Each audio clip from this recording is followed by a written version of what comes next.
رابعہ ایک نوجوان لڑکی تھی۔ اس کی ماں کئی سال پہلے ایک پرسرار بیماری سے وفات پا چکی تھی۔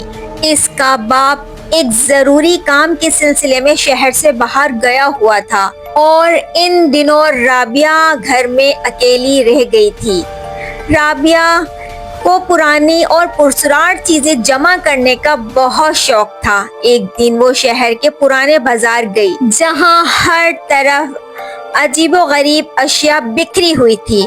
وہاں ایک ٹوٹے پھوٹے اسٹال پر اس کی نظر ایک عجیب گڑیا پہ پڑی۔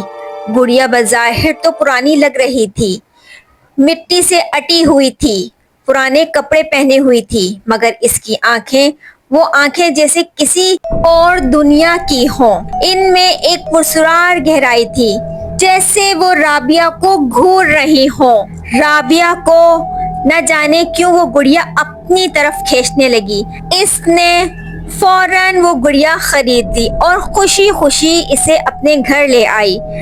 گھر لا کر اس نے گڑیا کو اپنے کمرے کی الماری میں رکھ دیا۔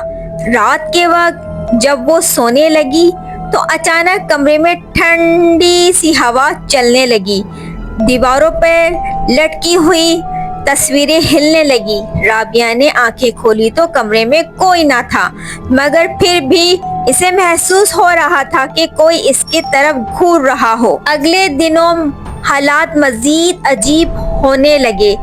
رات کے وقت چلنے کی آوازیں سنائی دینے لگی۔ کبھی کبھی ایسا لگنے لگا جیسے اس کے بستر کے قریب آ کر کوئی رک جاتا ہے۔ ایک رات جب اس نے آنکھ کھولی تو گڑیا الماری پر نہیں بلکہ اس کے سرانے کھڑی تھی۔ اس کی آنکھیں ایسے گھور رہی تھیں جیسے وہ زندہ ہو۔ رابعہ چیخ مار کر اٹھ کر بیٹھ گئی، مگر پلک جھپکتے ہی گڑیا الماری پر جا چکی تھی۔ رابعہ نے کئی بار خود کو سنبھالنے کی کوشش کی، یہ سب وہم ہے، مگر دل کا خوف بڑھتا جا رہا تھا۔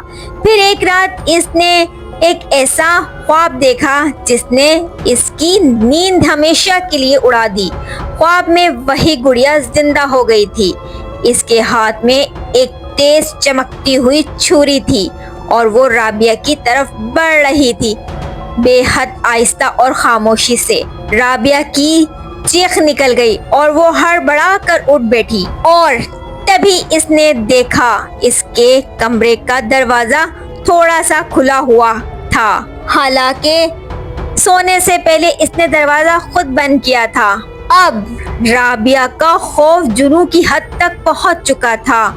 گڑیا کو ایک بوری میں بند کر کے شہر سے میلوں دور ایک سنسان ویرانے مقام پر لے گئی اور وہاں اسے پھینک کر واپس آ گئی، مگر جب گھر میں پہنچی اس کا دل دھک سے رہ گیا۔ وہاں گڑیا اس کے کمرے کی کرسی پر بیٹھی ہوئی تھی جیسے وہ کبھی گئی ہی نہ ہو۔ اب رابعہ کو یقین ہو چکا تھا کہ یہ گڑیا عام نہیں، یہ کسی شیطانی طاقت سے بھری ہوئی ہے۔ اگلے ہی دن رابعہ وہ ایک بزرگ عالم دین مولانا صاحب کے پاس پہنچی اور ساری کہانی بتائی۔ مولانا صاحب نے گڑیا کو غور سے دیکھا، کچھ دیر خاموشی اختیار کی، پھر کہا، بیٹی یہ گڑیا نہیں، قید شدہ روح ہے، ایک خبیث جن اس میں قید ہے، اسے آزاد کرنا خطرناک ہو سکتا ہے۔ مولانا صاحب نے درود دم کیا، کچھ وقت تک دعائیں پڑھی اور پھر رابعہ سے کہا، اسے جلا دو۔ گڑیا کو ابھی اسی وقت رابعہ نے لرزتے ہوئے ہاتھوں سے گڑیا کو گھر کے صحن میں رکھا اور جیسے ہی آگ لگائی، ایک دل دہلا دینے والی چیخیں فضا میں گونج اٹھیں اور آوازیں انسانی نہیں تھیں، وہ ایسی تھیں جیسے کسی اور جہاں کی مخلوق درد سے تڑپ رہی ہوں۔ زمین پر گر پڑی، رابعہ بے ہوش ہو گئی۔ پھر اچانک سب کچھ ختم ہو گیا، آوازیں بند، فضا میں خاموشی، سب کچھ جیسے کبھی کچھ تھا ہی نہ ہو۔ اس دن کے بعد رابعہ نے کبھی اس گڑیا کو دوبارہ نہیں دیکھا۔